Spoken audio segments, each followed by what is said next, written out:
Londa Shepherd. All right, thank you so much. At this time, we will proceed with a moment of silence. Please silence your phones if you haven't already.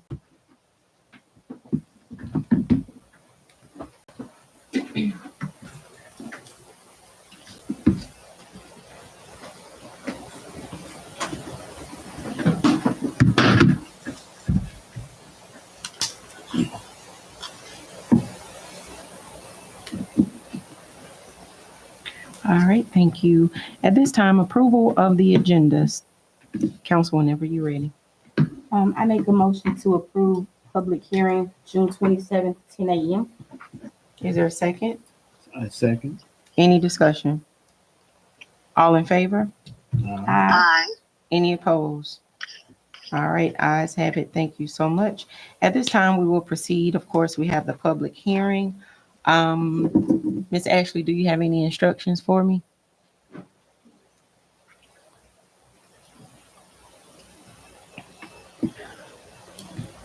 You don't have it. Citizens interested in commenting on the public hearing portion of this meeting may comment in person. You may also submit your comment in writing to cityclerk@wisconsinincity.org by 2 p.m. the day of the public hearing to be read into the record at the meeting. If you choose to submit your comment in writing, please include your full name, address, the item you are speaking about, and if you're for or against it. When it is your turn to speak, please state your name, address, and relationship to this case. There's a 10-minute time allotment for each side during all public hearings. Only the applicant may reserve time for a rebuttal. Thank you so much. All right. Is there anyone here against? Come up, state your name. Good morning, everyone. Hope you guys are doing well. Good morning. My name is Aubrey. Is it on? I don't think it's on. Okay. My name is, it's okay, it's fine. We need to recall it.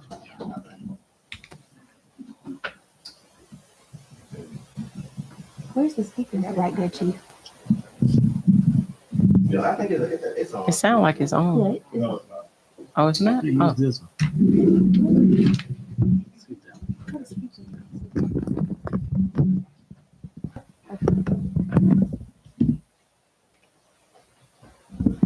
Good morning, everyone. My name is Aubrey Goodson.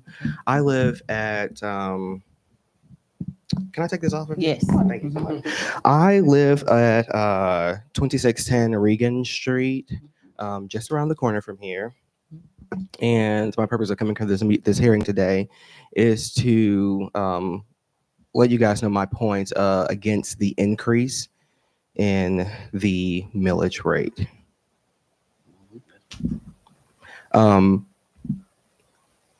This is my first time at a public hearing, so I don't know if this is my first 10-minute. Is this my 10-minute? You don't have to do the whole 10 minutes, but This is a part of my Yes. what's the name? Okay. Well, I would like to know the increase. What would it be affecting primarily? What would these additional funds be going to? okay. Hold on for our chief, Dejanette. Hold on just a second. All right. State your question again so we can listen to you.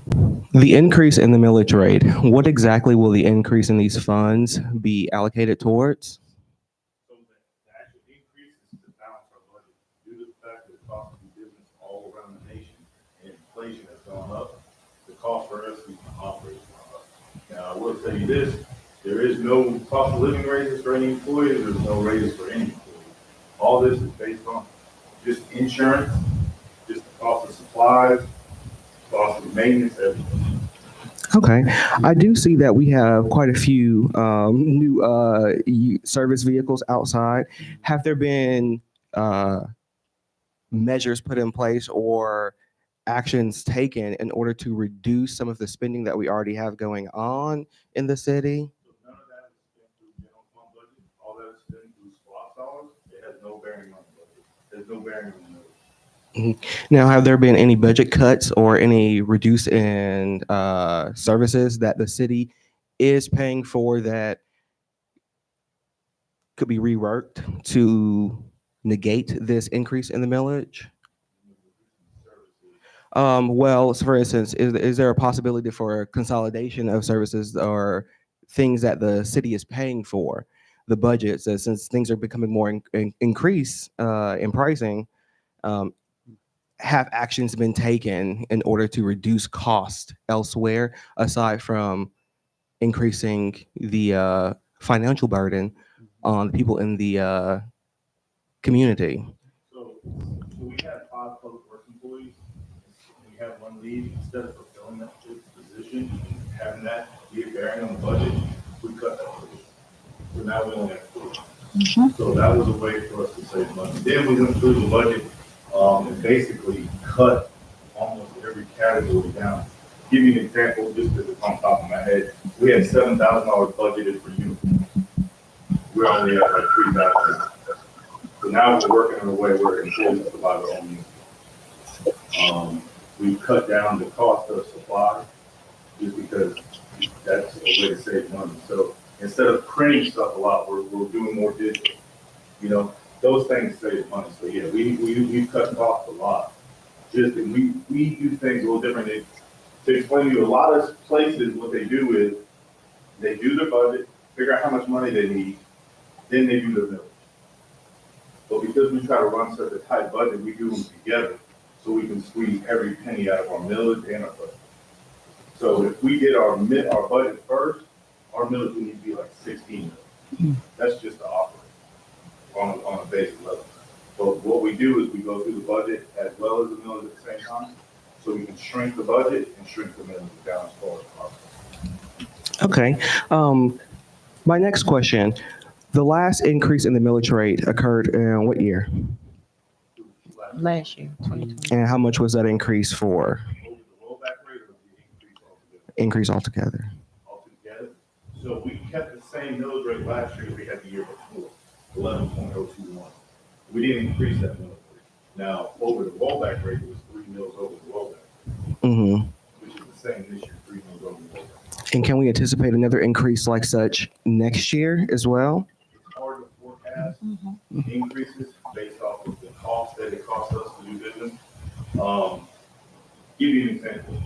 Georgia right now is one of the worst states in the country. Everybody's insurance is going on. Yep. That's what we saw the biggest increase. So if insurance doesn't, kind of stay steady and it increases more, then of course you're going to have to increase everything. That's just everybody around the nation. So to forecast what an increase would be, that's hard to do. Now, more development comes in, we get more rooftops, the lower the millage rate goes. The more people you have that actually pay into the pot, the less each person has to pay.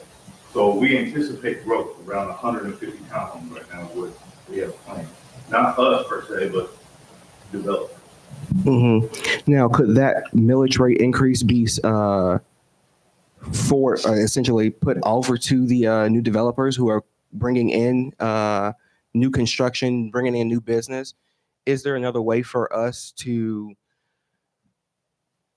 instead of passing on this burden to the constituents, the citizens, because as you said, your budgets are your financials are increasing, and so are ours. Your insurance has gone up, and so have ours. Homeowners insurance is through the roof. Car insurance is through the roof. I am a single homeowner. I live alone. My cost of living raises, across the nation. Nobody's like, it's very rare for a cost of living raise nowadays. We're also struggling as well to be continuously adding on to taxes. I feel like these should be taken very seriously, and I know you guys are taking them very seriously, but I would push for some other type of outlet or some other type of revenue source that we can discuss or possibly come up with that would not for everyone increase our property taxes, because I'm about to lose my house. I feel if it continues, and it's unfair, especially because the last 3 years I've lived here, walking outside my house at night, I see people walking around like homeless people. I see drug addicts on the corners, Mm. and the very corner that has like ripped, I'm gonna say panhandlers on, we have a new marquee sitting up there as well. So I feel like I want to let you guys know that I am against this increase in the millage I rates. got you. You did a good job. Good job. And yeah. So, just to throw this out there, and I Mhm. want to give a little more context. I appreciate your Mhm. response. I just appreciate you being here, honestly. But just to put some knowledge out there. So when your rollback or your millage rate is low, your services are going to be extremely low. Okay. When your rollback or your millage rate is high, your services are going to be high. So for example, if a county has the same rate all around unincorporated, your police services, you might only have 2 officers per 20,000 residents, okay, which is what we're seeing nowadays. With us, our millage rate is kind of in the middle. That's why we have one full-time officer, and we have one that comes in and volunteers within some time. We have to depend on those volunteers because our millage rate isn't high enough for us to fulfill the 2 officers at all times. Some cities, their millage rate is higher, and they do have that ability to fill with more employees. That's where the balance comes in. So I don't want you to think that it's not nobody out there doing anything. It's just the fact of sometimes we only are running one officer if we don't have volunteers. That's the biggest problem. And you are right. I mean, I've dealt with it myself just over there behind the house across from you. With the homeless people walking that trail back there. And I know we've made in the past 6 months like 3 or 4 arrests over there. Even before I think the person across from the past was like, he does. So, but I appreciate these things. Thank you so very much. We'll look at it all. Promise you, we won't go unnoticed. Okay, awesome, wonderful. And then do I have one more time for one more question? Yeah, you know. We got time. Okay. So I know you guys had another meeting previously on the 17th of June. From that meeting, and I suppose this is this one. What has been the general consensus of the favor for or against this millage increase? Well, honestly, I honestly don't know. You see, you're here, right? Yes. Thank you. You're the only one here. I think Chief did mention too that our revenue dropped too. Mhm. That's another issue. Yeah, so that's another thing. The $200,000 shortfall tax budget does pay variance. Now, there is, I might be going a little too far in this, but there is the talks right now with forensic accounting people to kind of navigate where that shortfall came from and why it's not being made up. Mhm. So that's what we're working on now. Oh, okay. Well, that's interesting news, actually. Yeah. Oh, I just text you. We Oh, can. okay. That's the. I guess that's my time. Thank you. Thank you. Your name is Aubrey, right? Aubrey Goodson. Nice to meet you. And you've been here 3 years. Yes. All right. I hope we get to see you some more. I know. All right. Oh, I'm sorry. Anyone for? I don't think anybody's here. Oh, okay. Come on. Here comes you. Greeting my P. Hi, Mayor and Council. Hello. Hi. My name is Ashley Waters. My address is 2429 Oakleaf Circle, Lithonia, Georgia, 30058.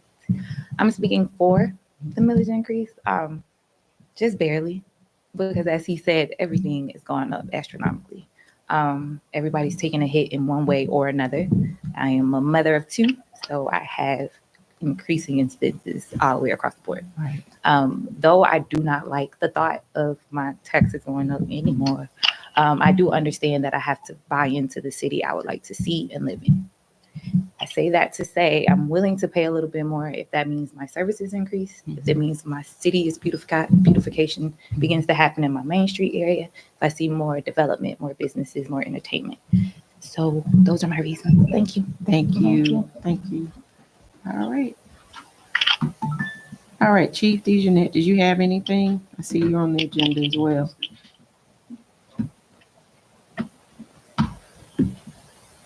Nothing? Okay. All right. Is there a need for executive session? All right. Well, this is the time of adjournment. Motion to adjourn. Is there a second? Second. Any discussion? All in favor? Any opposed? All right, ayes have it. Thank you so much. Meeting adjourned. It is now 10:24 a.m. Microphones off. Miss Wing, thank you so much for joining. I will disconnect you, okay? Talk to you later, Miss Clear. Thank you. Bye.